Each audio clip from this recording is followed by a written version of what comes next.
আমরা অনেকেই জানি না যে বড়শি দিয়ে চিংড়ি মাছ ধরা যায়, তবে আজ দেখলাম ভোলা জেলার তেঁতুলিয়া নদীতে একের পর এক বড়শিতে উঠছে বড় সাইজের চিংড়ি মাছ। তাই অবাক করা এই বিষয়টি দেখার জন্য আমিও বড়শিওয়ালাদের সাথে চলে এসেছিলাম তাদের নৌকাতে, যেখানে একটি উপযুক্ত জায়গা খুঁজে বড়শিও ফেলা হয়েছে। সাথে ছিল ছোট্ট একটি ডিঙ্গি নৌকা আর আমরা দুজন, আর মনে হচ্ছে আমাদের এই বড়শিতে একটি মাছও বেজেছে। সেক্ষেত্রে দেখতে পাচ্ছেন আস্তে আস্তে আমাদের এই ভাই বড়শিটাকে টানছে। আসলে যারা এখানে বড়শি বায় তাদেরকে এখানকার স্থানীয় ভাষায় বৈরিয়াল বলা হয়ে থাকে। আলহামদুলিল্লাহ, আলহামদুলিল্লাহ, আলহামদুলিল্লাহ, বেশ ভালো লাগতেছে। আমি একটু হাত দিয়ে ধরে দেখতে চাইতেছি।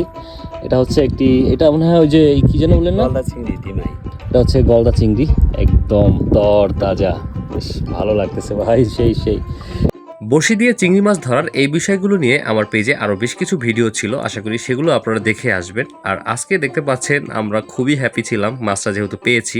এইদিকে আরো বেশ কিছুক্ষণ অপেক্ষা করার পরে আমরা আরো একটি মাছের আলাপ পেয়েছি, আর সেটা দেখতে পাচ্ছেন আমাদের যে দক্ষ শিকারী সে আস্তে আস্তে রশিটাকে টানছে, মানে বড়শির দড়িটাকে টানছে, আর ফাইনালি সে মাছটি উঠাতে সক্ষম হয়েছে। ও একটু ধরা পড়ছে একদম নদীর টাটকা গলদা চিংড়ি মাছ।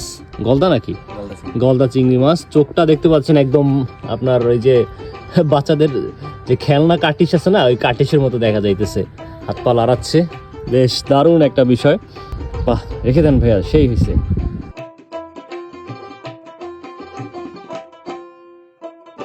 আজকের ওয়েদারটা ছিল খুবই ভালো, দেখতে পাচ্ছেন আকাশটা কত সুন্দর লাগতেছে, পাশাপাশি নদীতেও ঢেউ ছিল না, আর ছোট্ট নৌকায় ভাসছি। আর আরেকটি জিনিস সবচেয়ে বেশি ভালো লেগেছে, সেটা হচ্ছে এই ভাইয়ের দাড়ি।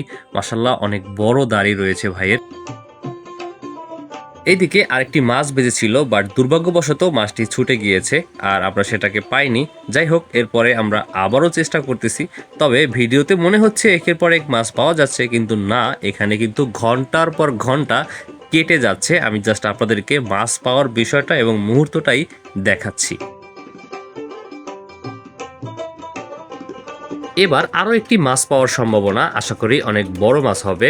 এইদিকে যেমন কথা তেমন কাজ, দেখতে পাচ্ছেন একটি বড় চিংড়ি মাছই পাওয়া গিয়েছে। আসলে দেখলাম এখানে বেশিরভাগই চিংড়ি মাছ উঠতেছে, আসলে অন্য অন্য মাছও তো রয়েছে, বাট চিংড়িটা কেন উঠতেছে বুঝতেছি না। খুবই ভালো লাগতেছে, যদিও আমরাও আশাবাদী ছিলাম চিংড়ি মাছের। আমরা আরেকজন ভাইয়ের কাছে চলে আসছি তার মাছগুলো দেখার জন্য। দর্শক দেখতে পাচ্ছেন সে মাছগুলো এখানেই রেখেছে। এই যে এইভাবে একটা একটা হাতে নিয়ে দেখান। এই যে হচ্ছে গলদা চিংড়ি মাছ, বেশ ভালো সাইজের, মাশাআল্লাহ। এই যে কত পিস হবে? আলহামদুলিল্লাহ 12-13 পিস হবে, ছোট বড় মিলাইয়া। আচ্ছা, ধরুন কত কেজি হতে পারে? কেজি আমার ঘরে তো দেয় 900 টাকা। 900 টাকা করে দেয় কেজি গলদা। তো এখানে 1 কেজি হবে? এখানে 900 গ্রামের মতো হবে। 900 গ্রাম মতো হবে। আচ্ছা, কতক্ষণ ধরে বড়শি বাইছিলেন আজকে? আজকে সকাল 9টা থেকে কত 2-2.5 ঘন্টা। 2-2.5 ঘন্টা হয়ে গেছে অলরেডি। অনেক কষ্ট করতেছে তারা, দেখতে পাচ্ছেন। এরপর ঘন্টার পর ঘন্টা নদীতে কাটিয়ে এখন নৌকার দাঁড় বেয়ে আমরা কিনারে চলে এসেছি, আর দেখি কি কি মাছ অবশেষে আমাদের কপালে জুটলো।